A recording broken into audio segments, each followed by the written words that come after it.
Hi, this is writer, author, poet Scott Holstad, and it's been a long time. It's been about a month, and there are reasons for that.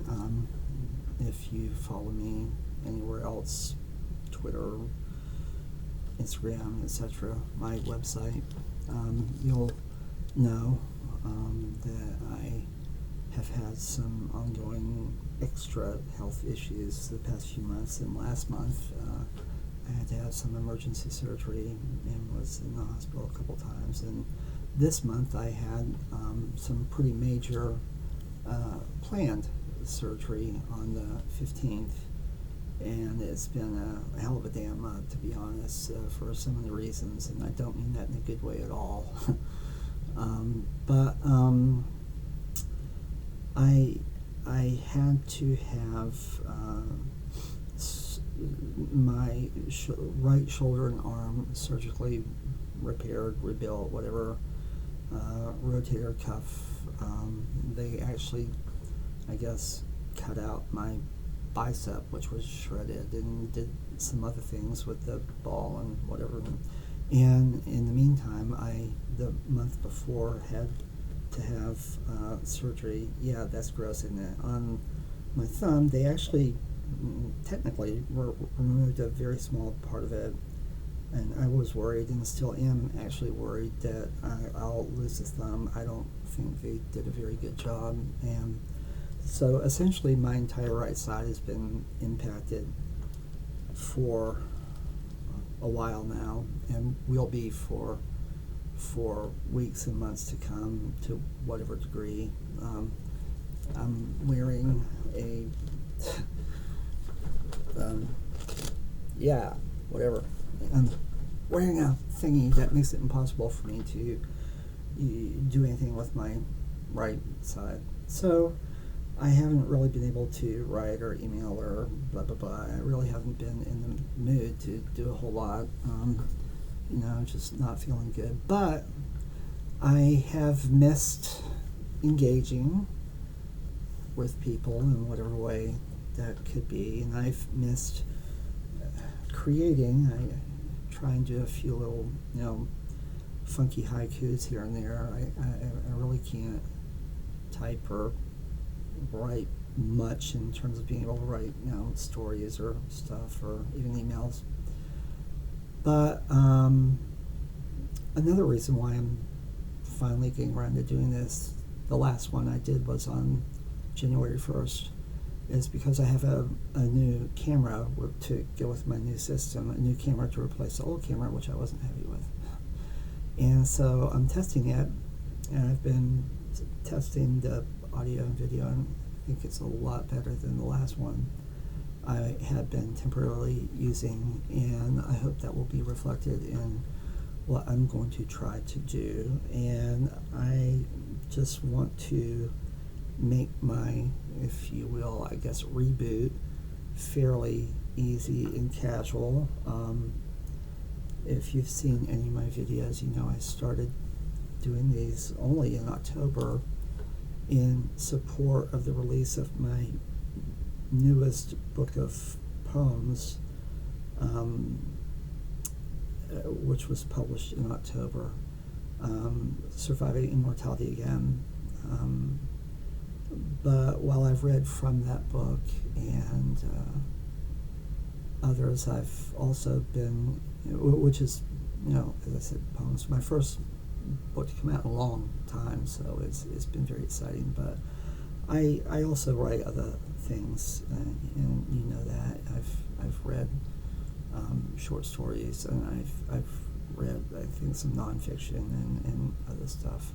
So I had a new story, short story, pretty long one, about 3,000 words, published in this month's edition of Alien Buddha Zine, number 82. You can see it's January 2026.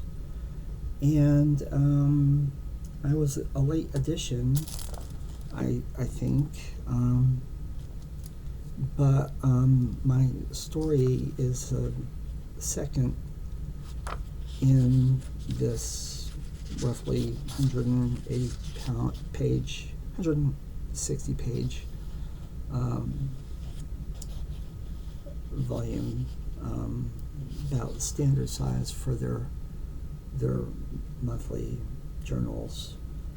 One reason I'm excited about the story is I think it's my first fiction that they've published. They've published a lot of my poems, and they've published a book of my poems. I've appeared in a number of anthologies, and I think this is the first time they've ever taken, or have even ever sent a story. Also, it's unlike a lot of the stories that I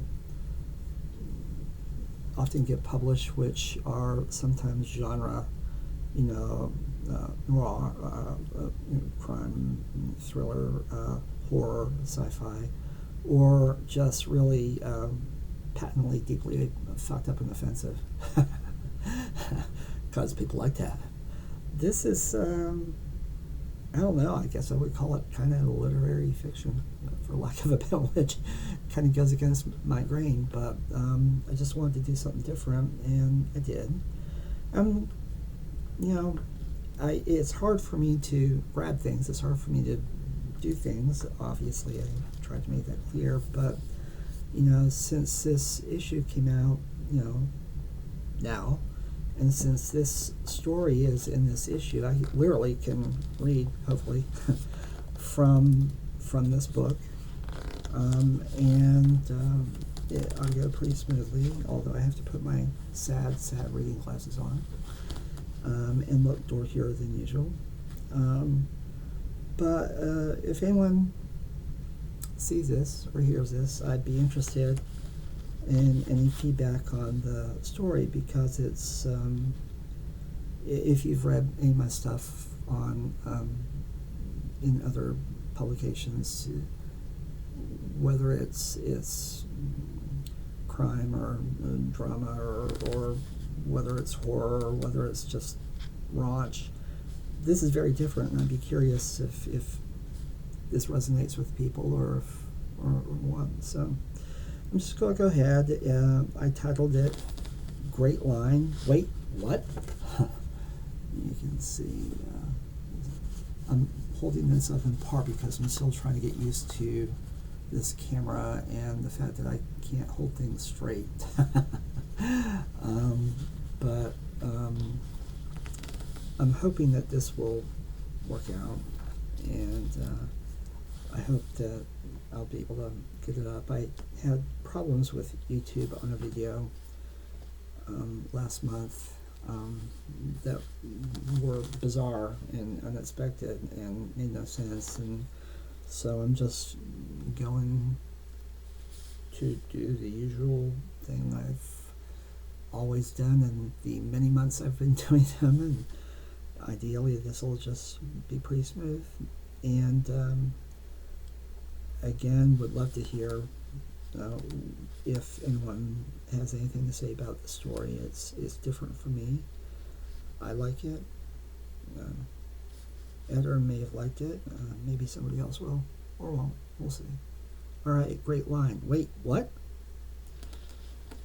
I once read a poem years ago called Great Line, in which Robbie, Amy, Carrie, and I were sitting around this diner where we got together for breakfast, bitching about shitty relationships. When Carrie came up with this gem I immortalized forever in the Library of Congress through one of my early books. Quote, I'd like to grudge fuck her off a mountain. Crass, but fitting if you knew the person in question. I mean, worse has been said about her by all of us. Cruel or sadistic were two of the nicer adjectives I could think of when my mind started slumming it. That was funny, but a one-off. We were young and heading places, and would be going our separate ways in the coming year. None of us were tied down, and we thought it best to keep it that way, at least until we figure out what we want to do and where we might wind up. And so time did its thing as expected, and we each started on our chosen paths, parting ways with well-intentioned promises to stay in touch, keep up with each other, visit when we could. maybe even reunite in a year or two for a long weekend. But as is so often the case, despite every good intention, we gradually lost track of each other in detail, but did try to keep up with various rumors as well as a rare email or postcard perhaps. Not long ago, we tried to get together for the first time in years, which had been damn near impossible considering we four had been in multiple regions and countries, and while Carrie couldn't join the group, Amy, Robbie, and I rented a comfy chalet with a view for a long weekend. Damn, it was like good times again, but also a little weird. Not bad, but slightly surreal without Carrie, and with his status sort of a mystery. Youth was now a memory, and a hazy one at that. It had been years since we'd seen each other, literally years. There were now families, kids, pets, careers. Not that such things were unusual for people, but they were or would have been for the people we once knew way back when we knew them in earlier lifetimes. Still, we'd each gone and done different things in different places. And while always awesome to see old friends, I'd often wondered if people would choose the same friends in their new incarnations whenever they ran into them, because things change, people change, and I'd have thought that'd be obvious to you all. But you never know. Just last year, I ran into one of my oldest personal friends from childhood, who I'd had no personal contact with for over 25 years.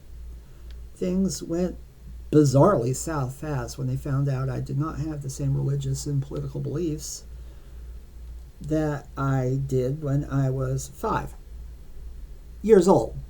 5. They ripped into me. You're not the same person. You've become twisted. You're sick. What's wrong with you? Seriously? Are you fucking kidding me? I asked if they'd never changed or modified or evaluated their age 5 indoctrinations and still blindly believed what they'd been told like a simple sheep might, because I hadn't. That's an absurd, stunted concept, and they were insulting me, which they proceeded to continue doing until I cut them off permanently. Thankfully, I have not run into many other people who never want to grow beyond childhood. Although I'm starting to wonder in recent days. Meanwhile, we'd all definitely not only undergone... These glasses look really bad on me. I'm going, God, Jesus. I'm going to try and read without them. If nothing else, the glare of the damn glasses, you'll be able to see my, heinous eyes rather than just a glare. Maybe that's an improvement, I'm not sure. Meanwhile, we'd all definitely not only undergone life changes, but moved around a lot in the process. Robbie had spent time in Columbia, South Carolina, Nairobi, Mogadishu, Bombay, Rome, Cairo, New York, and Tampa. Specialized international MBAs into tech finance in ways I never wanted to be. And Amy had spent time in Knoxville, Chattanooga, Chicago, D.C., Nashville, and Asheville. She thought she wanted to go high in nonprofit administration until she did. Wife, mother, teacher's aide, volunteer roles came out of that, and she seemed pretty happy about it. Me? I'd always had a lot of interests, curiosity, wanderlust.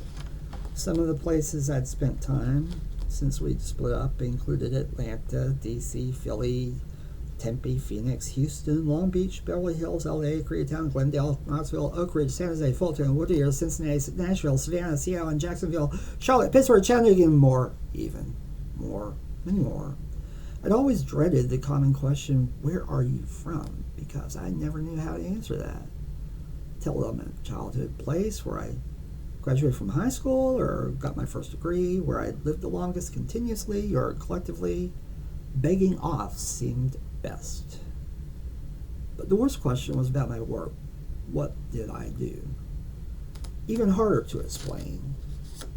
I loved at school, and kept working toward degrees until I had to start taking them off my damn resumes, which really kind of tipped me off.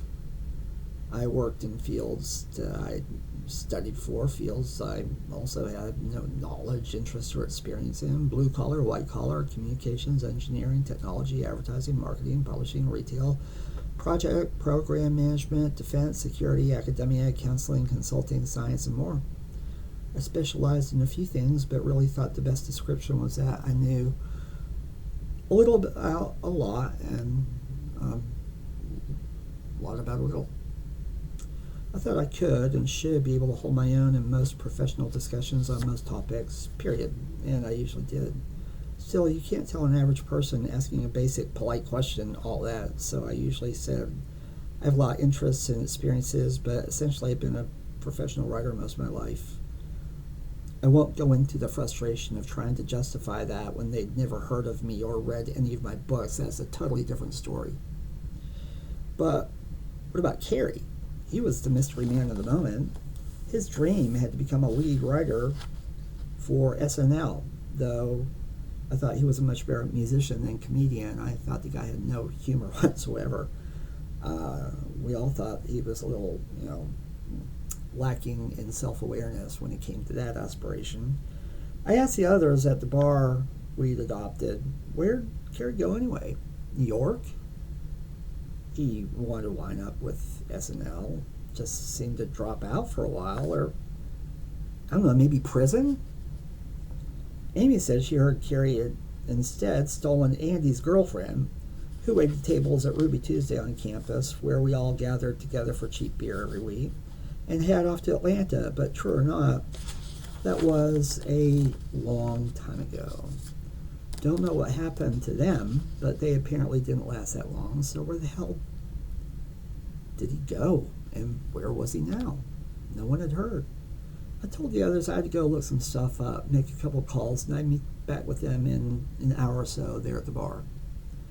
I knew a few people, just had a knack for meeting people my whole life. Helped me meet others, and so on. By that point, my contact list numbered over 20,000, while on its way ultimately to about double that. Some big-time people, some of whom were, pretty impressive, and some of whom were infamously evil. One of them I'd even given the contact name of most dangerous man in the world, which might worry some, but he was on a different continent, and he was designed to be an asset as a contact and nothing else. Not kidding. So I reached out to a couple of contacts in Vegas. I quickly found Carey's location and then made the contact. I think I actually felt a bit stunned after that 10-minute conversation. To be honest, I had a burning need to unload on Robbie and Amy ASAP. So when the requisite hour was up, I sauntered back to the bar we claim as ours for the weekend. I felt the call of Glenlivet. I saw that Amy hadn't given up on her little margarita habit, nor had Robbie lost his zeal for good vodka, in this case I think Grey Goose. He used to drink 2 bottles of Absolute per day way back when, but then I used to imbibe like a madman 2 bottles of Jack per day for me, just for starters, and we ganged up on Amy to get her buzzed as hell. She passed out drunk if she had too much and was a total lightweight, but was funny with just a little wine in her, for instance. Once she had most of a bottle of Biltmore Riesling when Robbie was throwing one of his parties, and walked into the bathroom to pee, only to find Amy on her hands and knees scrubbing his bathtub, which otherwise looked perfectly normal. "Amy, what the hell are you doing?" I asked. She looked up at me tearfully and said when she had too much to drink, she always started cleaning bathtubs, even if she was at someone else's place. I learned then that Robbie, Carey, and I weren't the only insane people in the city. Amy fit right in.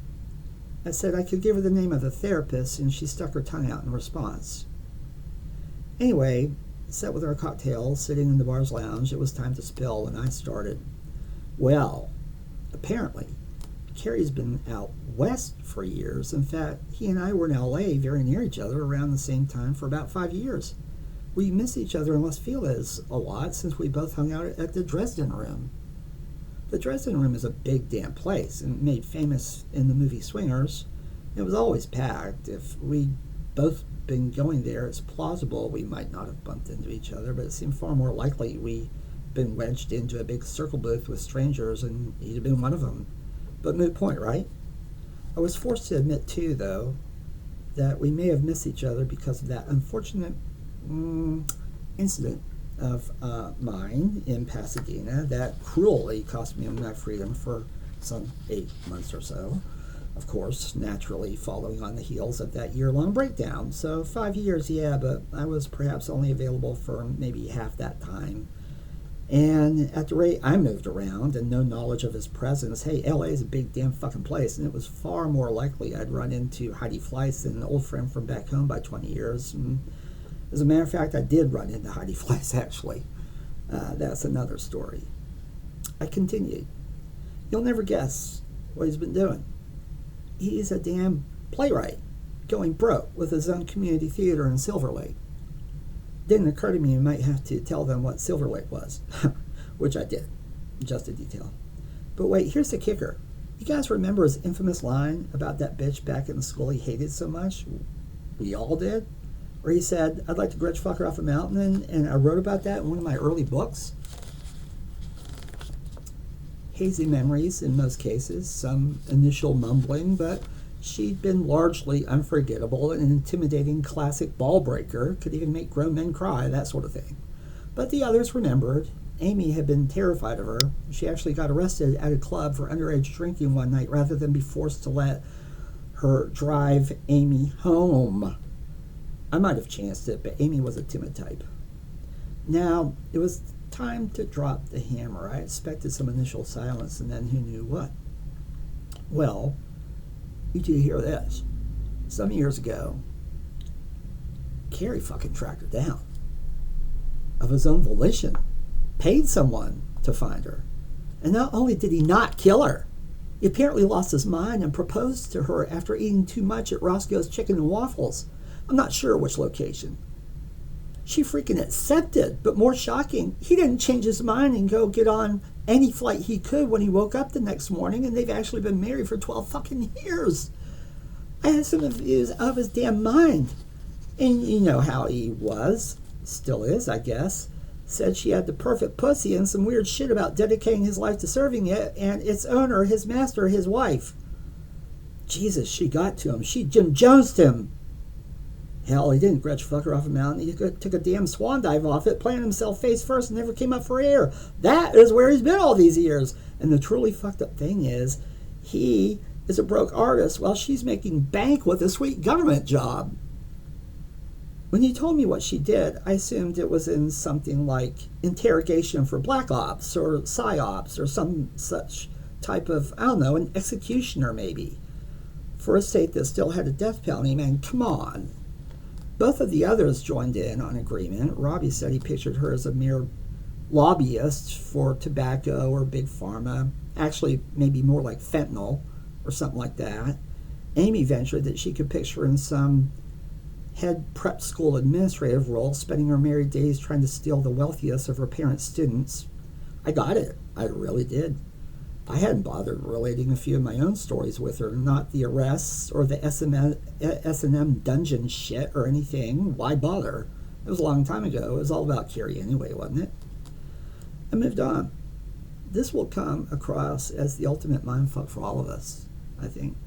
But according to Carrie, she's a CPA with an MBA and is a senior director with the LA city government, making bank.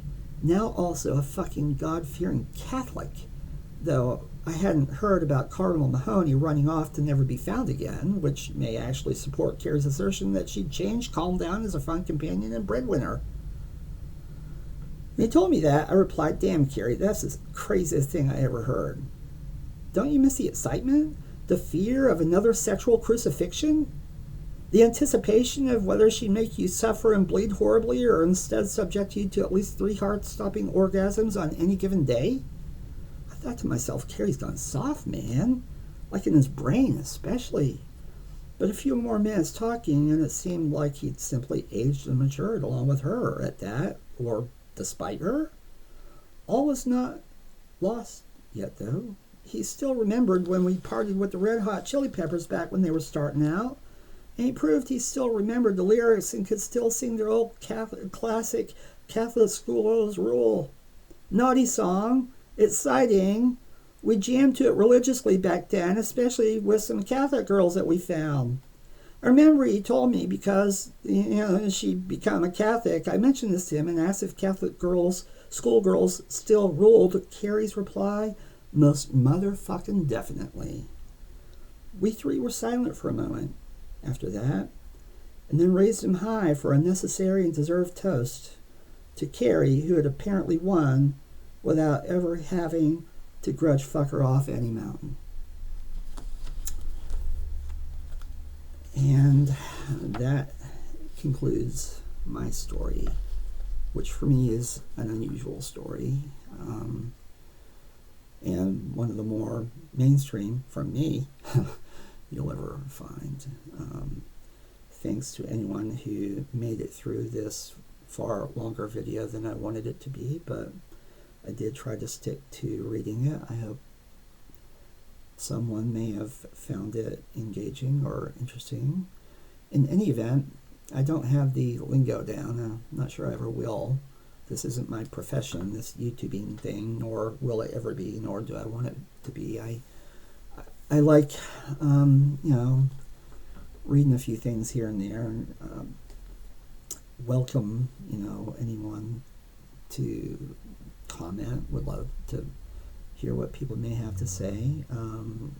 You're welcome to subscribe, to share. Sharing is really great, actually, because I don't get many views. I guess I don't do the YouTube stuff, the algorithm, I don't really care. But I do get quite a few more views on other platforms when people share these videos to other platforms. So I'd be grateful to anyone who would. And I never know how to end these things. As you know, if you've seen them, my name is Scott Holstad again.